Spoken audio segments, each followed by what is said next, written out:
입니다. 오늘은 삼국지 6번째 시간이에요. 지난 시간에 이어서 오늘도 쭉쭉 달려보도록 하겠습니다. 자, 때는 바야흐로 192년. 원소는 기주 땅을 점령한 후 계속해서 세력을 키우고 있었어요. 원소와 하북 지역에 패권을 두고 대립하던 공손차는 이러한 원소의 성장이 못마땅했기 때문에 마찬가지로 원소와 대립하던 원술과 손을 잡고 원소를 견제하게 됩니다. 이 이야기는 지난 시간에도 했었죠? 자, 그래서 공손차는 원소의 기주를 견제하기 위해서 기주를 둘러싼 곳곳에 자신의 수하들과 연합 세력을 배치시켰는데 이 연합 세력이 바로 유비군과 도겸군입니다. 자, 여러분, 유비가 나오니까 여러분들이 엄청 기대하셨을지도 모르겠지만 아쉽게도 이번에도 유비는 별 활약을 하지 않아요. 이번에도 큰 역할은 하지 않습니다. 유비는 조조와 함께 반동탁 연합군에 가담했다가 동탁이 장안으로 떠나고 조조군이 서영에 져서 패퇴하자 세력을 잃고 어린 시절 동문이었던 공손찬에게 도망을 가 있었습니다. 사실 이쯤 되면 유비군은 공손찬의 연합 세력이라기보다는 휘하장수로 보는 게 맞긴 하지만 원술과 손견의 관계처럼 유비도 어느 정도 자신을 따르는 휘하장수가 있는 독립된 세력이었기 때문에, 그리고 나름 나중에 성공하는 인물 중에 한 명이니까 연합 세력 정도로 치부를 해줍시다. 아무튼 공손찬은 유비에게 청주 평원군을 지키게 하고 도겸에게 연주 동군을 지키게 합니다. 분명히 다같이 반원소 세력이기 때문에, 그리고 도겸은 무려 서주자사라는 꽤나 높은 직책을 가졌음에도 정사에서는 공손찬이 유비와 도겸을 시켜 평원과 동군에 주둔하게 하여 원소를 핍박하였다라고 기록하고 있어요. 아마도 이 당시 반원소 세력에서 가장 큰 힘을 가졌던 게 공손찬이었기 때문에 공손찬이 지휘권을 가지고 있었고, 그로 인해 다른 연합 세력에게 군사적 행동을 명령하지 않았나 싶습니다. 이렇게 다양한 공손찬의 연합 세력과 원술, 그리고 원술이 꼬드긴 흑산적, 황건적 세력이 원소를 압박하려 했지만 조조와 연합한 원소는 이들을 가볍게 박살냅니다. 얼마나 가볍게 또 간단하게 이겼는지 정사에서는 태조와 원소가 만나 이를 공격해 모두 격파했다 라고 단 몇 글자로만 적어놨어요. 뭘 어디서 싸우고 뭐 몇만이 싸우고 누구 장수를 보내고 이런 게 없어요. 그냥 모두 격파했다로 연합 세력을 다 처리해버렸습니다. 그렇게 패한 연합 세력들은 지난 시간 마무리쯤 말했듯이 원술이 양주로 도망을 가고 공손찬은 점점 원소에게 밀리는 상황이 됐죠. 자, 그럼 나머지 하나의 세력, 나머지 하나의 연합 세력인 도겸은 어떻게 되었느냐? 도겸은 그때 매우 바빴어요. 일생일대의 멍청한 선택을 하고 있었거든요. 당시 서주자사로 있었던 도겸은 서주 하비군에서 세력을 키우던 정신나간 군벌과 손을 잡습니다. 그 정신나간 군벌의 이름이 궐선이에요. 궐선은 내가 세력이 좀 되니까 나도 천자나 할래? 라는 생각으로 자칭 황제가 된 사람이었는데, 추후 이와 마찬가지로 칭왕을 하는 원술의 말로를 보면 아시겠지만 이 칭왕이라는 것이 얼마나 무모한 행동인지를 생각해보면 궐선과 손을 잡은 도겸 또한 제정신은 아니었던 것 같아요. 어찌되었건 도겸은 이 궐선과 손을 잡고 놀랍게도 어마어마한 행동을 하게 되는데, 그것이 바로 조조가 있었던 연주의 태산군을 공격한 것입니다. 게다가 그 와중에 도겸은 또 하나의 놀라운 행동을 보여주는데, 손을 잡고 함께 연주를 치던 궐선을 죽여버리고 그 세력을 흡수한 겁니다. 뜬금없죠? 왜요? 왜 죽였는지, 무슨 의견이 안 맞아서 죽였는지, 아니면 원래 세력만 먹으려고 연합을 한 건지 아무것도 기록이 되어 있지는 않아요. 이유는 알 수 없지만 도겸은 겨우 군급, 그러니까 하비군에서 세력을 떨치던 지방 호족 세력 하나를 흡수하기 위해서 칭황한 반역 세력과 손을 잡았다가 때가 되니까 그냥 죽인 겁니다.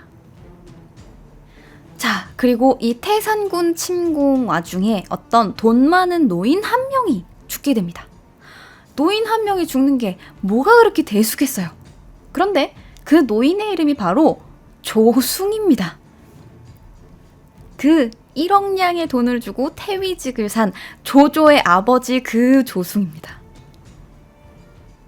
조숭은 돈 주고 산 태위가 재미가 없었는지 아니면 그냥 심심해서 태위직을 샀던 건지 별로 열심히 일을 하지 않았나 봐요. 187년에 산 태위 자리를 188년에 파면당합니다. 고작 1년 태위하려고 1억냥을 썼습니다. 파면 이후 수도에서 무직으로 탱자탱자 놀던 조숭은 동탁이 깽판을 치면서 아들 조조가 이에 반해서 군사를 일으키자 멀리 안전한 곳으로 도망을 갔어요. 원소의 삼촌 원외와 원씨 일가들이 이 동탁에게 싹 다 죽은 걸 보면 상당히 옳은 판단이었던 것 같긴 합니다만 안전한 곳을 잘못 선택했어요. 그 안전하다고 생각한 먼 곳이 바로 서주입니다. 동탁으로 인해 언제 화를 입을지 모르는 중앙에서 멀리 떨어진 서주의 동쪽 낭야군에 있으면 안전할 거다라고 생각을 했던 거죠. 하지만 어떻습니까? 서주 안전한가요? 확실한가요? 도겸과 조조의 전투가 벌어지면서 서주는 아수라장이 됩니다. 결국 도겸이 일으킨 전쟁통 속에 조숭이 죽습니다. 사실 이 조숭이 이 전쟁 때문에 죽은 건지 죽은 곳이 어디인지 누가 죽였는지 정확히 밝혀진 바는 없어요. 후한서에서는 도겸이 병사를 보내 조숭을 죽였다라고 적고 있고 진수의 삼국지 5서에서는 조숭 일가를 호위하던 장계가 재물을 노리고 태산 근처에서 조숭을 죽이고 재산을 빼앗아 달아났다라고 적고 있으며 도겸 열전에서는 도겸의 사졸들이 조숭의 재물을 탐내서 조숭을 죽였다라고 적고 있어요. 이유가 무엇이든 왜 죽였고 어디서 죽었든 간에 조조는 조숭이 죽은 건 다 도겸 탓이다라고 생각했고 겸사겸사 이를 핑계 삼아 도겸을 치기 시작합니다. 정사에서는 조조의 이 공격에 대해서 당초 태조에 붙인 조숭은 관직을 떠나 초로 돌아갔는데 동탁이 난을 일으키자 낭야로 피난했다가 도겸에게 해를 입었다. 이 때문에 태조는 원수를 갚기 위해 동쪽을 정벌한 것이다 라고 적고 있어요.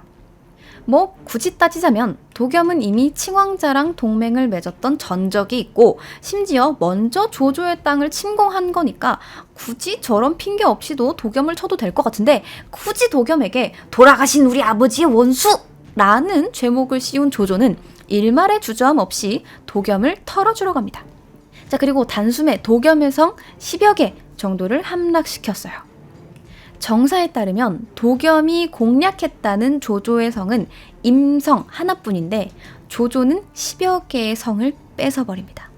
또한 이때의 도겸에 대해서 정사에서는 193년 초평 4년 가을 태조가 도겸을 정벌해 10여 개의 성을 함락시켰으나 도겸은 성을 지킬 뿐 감히 나오지 못했다라고 적음으로써 그 세력의 차이가 얼마나 크게 났는지를 보여주고 있습니다. 왜냐하면 이때 조조는 이미 청주병을 흡수하고 세력이 어마어마하게 불어나 있을 때였거든요. 만약에 제가 도겸이었으면 이 시기에 조조를 치는 그런 멍청한 선택은 하지 않았을 것 같은데 그런 선택은 하지 말았어야 했는데 난 그걸 몰랐어. 그런 거죠. 아무래도 도겸은 급성장한 조조의 세력을 너무 얕보고 있었고 조조보다 길었던 자신의 경력을 과신했던 것으로 보입니다. 내가 황건적 토벌부터 각종 그 전투에서 쌓아온 경험이랑 공이 얼마나 크고 이 서주가 얼마나 비옥한 땅인데 설마 내가 지겠어? 라는 마인드였던 것 같아요. 이게 고양이인 줄 알았는데 때려보니까 호랑이였던 거죠. 아무튼 도겸은 10여 개의 성을 이룬 후 버티기만을 고집하다가 팽성군에서 심기일전에서 다시 한번 싸워보지만 사상자만 왕창 생기고 또다시 크게 지게 되고 이후 이건 이길 수가 없는 싸움이었구나 싶어진 도겸은 급한 대로 나름 연합이었던 공손찬에게 정확히는 공손찬의 부하장수이자 서주와 가까워서 그나마 빠르게 도와줄 수 있는 청주의 자사였던 전해에게 도움을 요청합니다. 그리고 전해는 휘하에 두고 있었던 유비군과 함께 연합의 의리를 지키러 도겸을 도와주러 갑니다. 근데 뭐 얼마나 되는 군사가 갔는지는 모르겠어요. 다만 그렇게 큰 병력은 아니었던 것으로 보이는데 당시 유비가 데리고 간 유비 자체의 세력은 겨우 군사 1000여 명과 이민족 기병 조금뿐이었고 도겸은 전해와 유비가 도와주러 왔지만 그와 상관없이 조조에게 대항하지 않고 계속해서 성을 지키기만 한 것으로 보아 많아봐야 10,000에서 20,000 정도가 아니었을까 싶습니다. 조조가 청주병을 몇만 얻다고 했죠? 30만이죠. 도겸이 왜 멍청인지 이제 이해가 되시죠? 어찌되었건 팽성전투에서 대패하고 싸우지 않고 오로지 방어로만 버티기에 들어간 이 도겸은 가을부터 봄까지 거의 6개월을 버팁니다. 조조의 근거지 연주는 서주와 바로 붙은 땅이긴 했으나 조조와 도겸이 대치하던 동해군이 서주의 동쪽 끝에 붙어 있어서 연주와는 꽤나 거리가 먼 원정전투였기 때문에 조조의 군량 보급이 점점 힘들어졌고 결국 조조는 연주로 돌아가게 됩니다. 이때 조조군은 돌아가면서 모자란 보급을 채울 겸 퇴각하는 길에 놓인 여러 현들을 공격하고 물자를 빼앗으면서 학살했는데 정사에서는 이 학살에 대해 군사를 이끌고 사수 남쪽을 따라 취려, 수릉, 하구의 여러 현들을 공격해 모두 도륙하니 닭이나 개조차 다 없어지고 폐허가 된 읍에는 다시는 행인을 볼 수 없을 정도였다라고 기록하고 있습니다. 또한 정사 도겸전에서는 죽은 자의 수가 수만 명이나 되었으며 사수는 시체로 막혀 물조차 흐르지 않았다 라고까지 적고 있어요. 이 사건을 일부에서는 서주 대학살 또는 1차 서주 대학살이라고 부르는데 정사나 역사서에서 사용하는 말은 아니고 종종 삼국지 팬덤이나 게시판 같은 데에서 편의를 이용해서 사용하는 용어이므로 정사에서 명명하는 정확한 명칭은 아님을 알아둡시다. 자, 이후 조조는 다시 물자를 확보한 후 2차 서주 침공을 감행합니다. 도겸은 역시 여전히 잽도 안 되는 상황이었으며 추가로 5개의 성을 더 잃어서 서주의 가장 우측에 위치한 동해군까지 밀려나게 됩니다. 뭐 거의 동해까지 이르면 서주 정벌이 완료되는 상황이었다고 볼 수 있겠죠. 또한 이번 2차 침공에서는 1차 침공과는 달리 처음 뚫고 지나갈 때부터 마을을 수탈하고 학살을 자행합니다. 이에 대해 정사에서는 태조가 이를 격파하고 마침내 양분을 공격해 함락시키고 지나가는 곳마다 잔멸한 곳이 많았다라고 적고 있어요. 이렇게 서주는 풍전등화의 상태로 접어들고 2차례의 학살로 인해서 조조에 대한 평판은 바닥을 치게 됩니다. 자, 여기까지 이야기하니까 인성은 둘째치고 전투와 세력 면에서만 보면 조조가 거의 뭐 무적 태권브이처럼 다 휩쓸고 무패 신화를 이룩하고 있는 것 같지만 또 그렇지만도 않습니다. 조조가 이렇게 개인적인 원한으로 인해 서주에서 거의 반년을 소모하는 동안 조조군이 빠졌던 조조 땅을 노리는 빈집털이범이 하나 있었으니 그가 바로 오랜만에 나타난 여포입니다. 여포는 그동안 뭐 하고 지냈을까요? 여포가 동탁을 죽이고 이각 곽사에게 져서 쫓겨난 것이 192년 5월경, 조조가 도겸을 정벌하던 것이 194년이니까 약 1년 반 정도의 시간이 있는데 그동안 여포는 이곳저곳을 떠돕니다. 1년 반 사이에 무려 4번이나 다른 군벌의 휘하로 들어가는데 차례로 원술, 장양, 원소, 장막의 아래로 들어갑니다. 아니 어떻게 1년 반 사이에 소속을 3번이나 옮길 수 있지? 싶지만 소속을 옮긴 이유가 주로 질책이나 보복을 당할까 두려워서 먼저 도망간 것이었고 그 원인이 세운 공을 믿고 함부로 노략질을 하거나 주변 장수를 무시하는 성격과 행동 거지 였으므로 보아 역시 사람은 고쳐 쓰는 거 아니죠. 앞서 2번이나 상관을 배신한 여포의 인성이 어디 가겠습니까? 배반의 아이콘 여포. 아무튼 여포가 4번째로 찾아간 세력은 장막의 세력입니다. 이 장막이 누구냐 하면 원소와 조조의 어린 시절 친구로 이들과 함께 동탁토벌전에 참가할 만큼 막역한 사이였는데 진류 태수 자리에 있다가 조조와 함께 동탁에게 패해 연주 땅으로 도망을 와 있는 상태였어요. 이 장막은 의협심이 강하고 어려운 사람 돕는 것을 좋아했다라고 하는데 사람 좋은 장막이 반동탁 연합 당시 원소가 맹주자리만 믿고 교만하고 자만하는 모습을 보이는 것에 대해 질책을 하다가 원소와 사이가 아예 틀어져 버렸고 원소에게서 도망친 여포를 장막이 받아주자 이에 대해 원소가 원한을 또 품게 됩니다. 장막은 원소와 조조 중에 원소가 좀 더 강성한 세력이라고 보았고 언젠가 원소가 조조를 시켜 자신을 죽일 것이다 라는 불안감을 가지게 됩니다. 사실 이게 다 여포를 받아준 것 때문이니까 사실 삼국지의 빌런은 여포가 아닐까 싶습니다. 어찌되었건 194년 조조가 도겸을 치러 간 사이 여포를 데리고 있던 장막은 조조의 책사 중 한 명이었던 진궁을 만나게 되는데 갑자기 진궁이 장막에게 한 가지 제안을 합니다. 뭐라고 하느냐면 지금 여러 군웅호걸들이 군사를 일으키니 천하가 나뉘고 무너졌습니다. 당신은 천리에 걸쳐 많은 무리를 거느리고 싸우기 좋은 요충지를 차지하고 있으니 칼을 움켜쥐고 노려본다면 충분히 호걸이 될 만합니다. 그런데 도리어 조조에게 제어당하고 있으니 비루하지 않습니까? 지금 연주는 군사들이 서주를 정벌하느라 비어 있습니다. 여포는 장사로 싸움을 잘해 앞을 가로막을 자가 없으니 만약 잠시 그를 맞아들여 함께 연주를 다스리고 천하 형세를 보며 시대의 흐름을 기다린다면 한 시대를 종횡할 수 있습니다. 라고 장막을 꼬드겼고 안 그래도 여포를 받아들여서 조조랑 원소에게 해를 입을까 두려웠던 이 장막은 꼬드김에 넘어가서 조조가 도겸을 치는 사이 빈집털이를 시도하게 됩니다. 원래 이 진궁이라는 사람은 연주자사 유대가 죽기 전부터 조조를 섬겼고 유대가 죽은 뒤에 포신을 설득해서 조조를 연주자사에 오르게 하는 등 조조에게는 꽤나 힘이 되는 책사였어요. 그만큼 조조 또한 진궁을 귀하게 대했다라고 전해지는데 그럼에도 불구하고 진궁이 조조를 배신하고 장막을 꼬드겨서 연주 빈집털이를 시도하게 한 것은 아마도 조조가 서주에서 행한 대학살에 대해 실망했기 때문이 아닌가 하고 추측이 됩니다.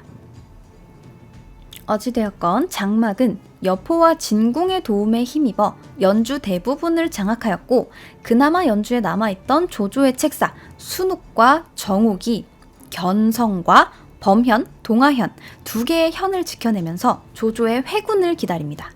반년 동안 천하무적처럼 서주를 공격하던 조조는 근거지 연주를 잃는 것과 서주를 계속 치는 것 중에 고민을 하다가 결국 연주로 돌아오게 됩니다. 도겸은 서주를 방어해냈고 조조는 큰 성과 없이 괜히 자리를 비워서 연주를 위협받아 돌아오게 된 셈이죠. 조조는 겨우 하나 남은 견성에 돌아와서 다시 연주에서 전투를 벌이게 됩니다. 이 연주 수복에 관련해서 정사에서는 큰 기록을 남기지 않은 것으로 보아 군사적으로 아무래도 우세에 있던 조조는 전투 자체는 꽤나 수월하게 진행하지 않았나 생각이 됩니다.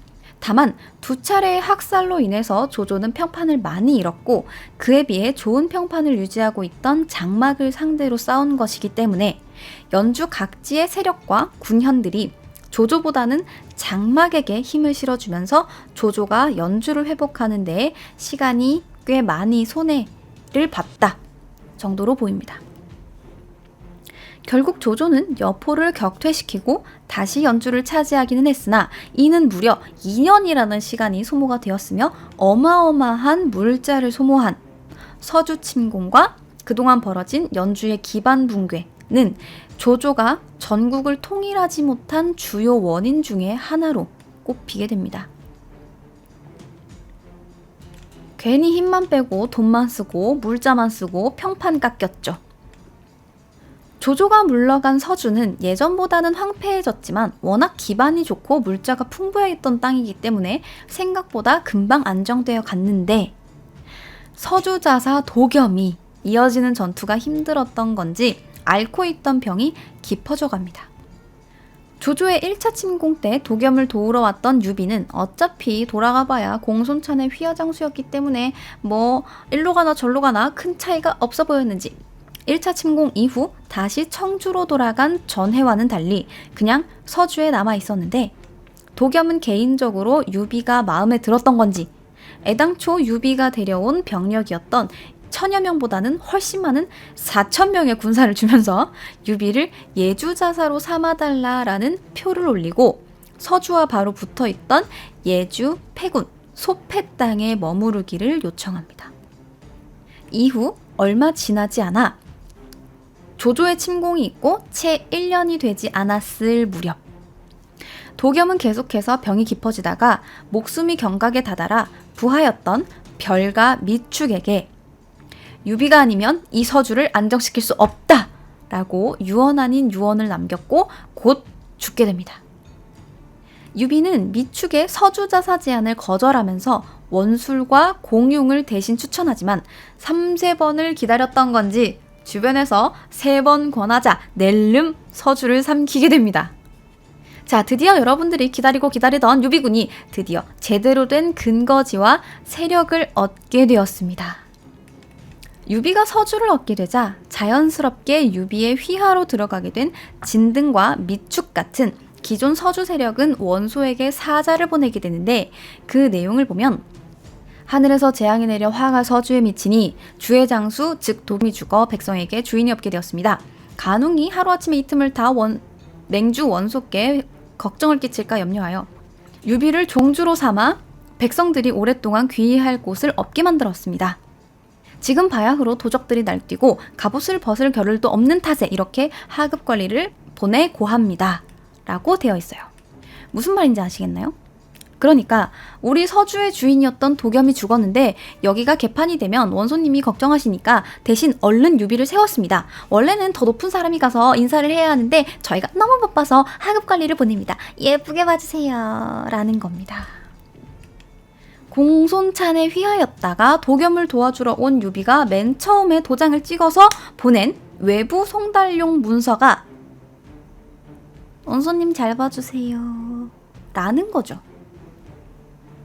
유비는 아무것도 없던 자신을 받아준 동문 공손찬을 손절하고 좀 더 미래가 밝아 보이는 원소로 갈아타는 인성을 보여주면서 뭐 시대의 흐름을 잘 탄 거긴 하지만 결과적으로 서주를 차지하게 됩니다. 이렇게 오늘 이야기를 마지막으로 큰 세력들이 대부분 자리를 잡았습니다. 또 금방 세력이 망하고 사라지고 다시 일어나고 하는 일들이 나타날 테지만 죽은 사람들은 자 관뚜껑에 못을 박았고요. 잊힐 이름들은 대체로 정리가 된 것 같죠. 그래서 다음 시간에는 세력을 굳히고 연주를 복구한 조조가 이 군웅할거의 양상을 뒤엎을 한 걸음을 내딛게 되는데 그 한 걸음이 어떤 걸음일까요? 다음 시간에 계속됩니다.